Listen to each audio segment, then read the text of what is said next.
love you, Daddy.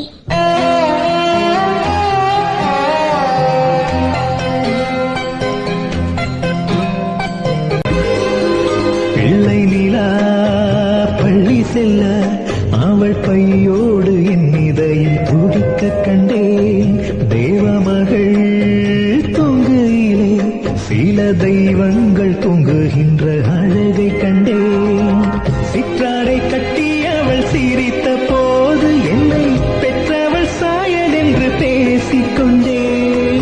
மேல்நாட்டு ஆடை கட்டி நடந்த போது இவள் மீசை இல்லாத மகன் என்று சொன்னேன். பெண் பிள்ளை தனியறை புகுந்ததிலே ஒரு பிரிவுக்கு ஒத்திகையை பார்த்து கொண்டேன்.